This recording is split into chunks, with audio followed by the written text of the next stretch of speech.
الرحیم السلام علیکم ویورز، یوٹیوب ٹی وی پر آپ سب کو خوش آمدید۔ حضرت محمد صلی اللہ علیہ وسلم جشن ظہور عید میلاد النبی مبارک۔ حضور صلی اللہ علیہ وسلم سن 570 عیسوی میں ربیع الاول کے مبارک مہینے میں پیدا ہوئے۔ ان کی پیدائش پر معجزات نمودار ہوئے جن کا ذکر قدیم آسمانی کتب میں بھی تھا۔ مشکات کی ایک حدیث ہے جس کے مطابق حضور صلی اللہ علیہ وسلم کا ارشاد ہے کہ میں اس وقت بھی نبی تھا جب آدم علیہ السلام مٹی اور پانی کے درمیان تھے۔ یہ ابراہیم علیہ السلام کی دعا، حضرت عیسیٰ علیہ السلام کی بشارت اور والدہ کا وہ خواب ہوں جو انہوں نے میری پیدائش کے وقت دیکھا، اور اس سے ایسا نور ظاہر ہوا جس سے شام کے محلات روشن ہو گئے۔ جس سال آپ صلی اللہ علیہ وسلم کی پیدائش ہوئی اس سے پہلے قریش معاشی بدحالی کا شکار تھے، مگر اس سال ویران زمین سرسبز و شاداب ہوئی، وہ درخت ہرے بھرے ہو گئے اور قریش خوشحال ہو گئے۔ آپ صلی اللہ علیہ وسلم کی تاریخ پیدائش کے بارے میں مختلف روایات ہیں۔ آپ صلی اللہ علیہ وسلم کا نام آپ کے دادا حضرت عبدالمطلب نے رکھا۔ یہ نام اس سے پہلے کبھی نہیں رکھا گیا تھا۔ آپ صلی اللہ علیہ وسلم کی ولادت مکہ کے علاقے میں ہوئی۔ وہ جگہ بعد میں کافی عرصہ مسجد رہی جسے آج کل ایک کتب خانہ بنا دیا گیا ہے۔ آپ صلی اللہ علیہ وسلم کا تعلق قریش عرب کے معزز ترین قبیلے بنو ہاشم سے تھا۔ اس خاندان کی شرافت، امانتداری اور سخاوت مشہور تھی۔ یہ خاندان حضرت ابراہیم علیہ السلام کے دین پر تھا جسے دین حنیف بھی کہتے ہیں۔ صلی اللہ علیہ وسلم کے والد عبداللہ بن عبدالمطلب اپنی خوبصورتی کے لیے مشہور تھے، مگر ان کا انتقال آپ کی پیدائش سے چند ماہ پہلے ہی ہو گیا تھا۔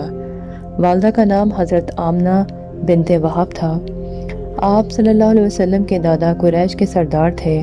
آپ صلی اللہ علیہ وسلم کا شجر نسب حضرت عدنان سے جا ملتا ہے جو حضرت اسماعیل علیہ السلام اور حضرت ابراہیم علیہ السلام کی اولادوں میں سے تھے۔ مشہور ترین عربوں میں سے تھے۔ حضرت عدنان کی اولاد کو بنو عدنان کہا جاتا ہے۔ حضور صلی اللہ علیہ وسلم کا بچپن عام بچوں کی طرح کھیل کود میں نہیں گزرا، بلکہ آپ صلی اللہ علیہ وسلم میں نبوت کی نشانیاں شروع ہی سے موجود تھیں۔ اس قسم کا ایک واقعہ اس وقت بھی پیش آیا جب آپ صلی اللہ علیہ وسلم اپنی دایا کے پاس تھے۔ حبشہ کے کچھ عیسائیوں نے آپ صلی اللہ علیہ وسلم کو بغور دیکھا اور کچھ سوالات کیے، یہاں تک کہ نبوت کی نشانیاں پائیں اور کہنے لگے کہ ہم اس بچے کو پکڑ کر اپنی سرزمین میں لے جائیں گے۔ اس واقعے کے بعد حضور صلی اللہ علیہ وسلم کو دوبارہ مکہ لوٹا دیا گیا۔ حضور صلی اللہ علیہ وسلم غور و فکر کے لیے مکہ سے باہر ایک جگہ جس کا نام غار حرا ہے وہاں تشریف لے جاتے تھے۔ یہ کوہ حرا کا ایک غار ہے جسے کوہ فاران بھی کہا جاتا ہے۔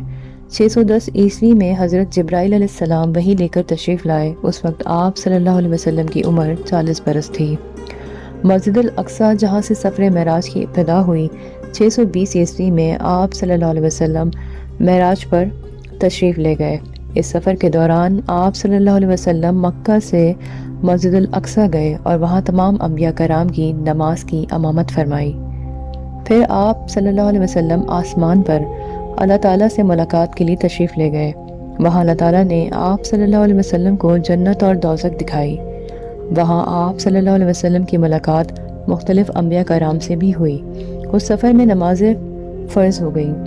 622 عیسوی میں حضور صلی اللہ علیہ وسلم حضرت ابو بکر کے ساتھ مدینے کی طرف روانہ ہوئے۔ حضرت علی رضی اللہ تعالیٰ عنہ کو امانتوں کی واپسی کے لیے چھوڑا۔ آپ صلی اللہ علیہ وسلم مدینہ تشریف لائے تو انصار استقبال کے لیے پہنچے اور خواتین چھتوں پر سے دیکھ رہی تھیں اور دف بجا رہی تھیں اور کچھ اس طرح کے اشعار پڑھ رہی تھیں جن کا ترجمہ یہ تھا: درود و سلام آپ صلی اللہ علیہ وسلم پر جن پر ہماری آل اولاد ہمارے والدین سب قربان۔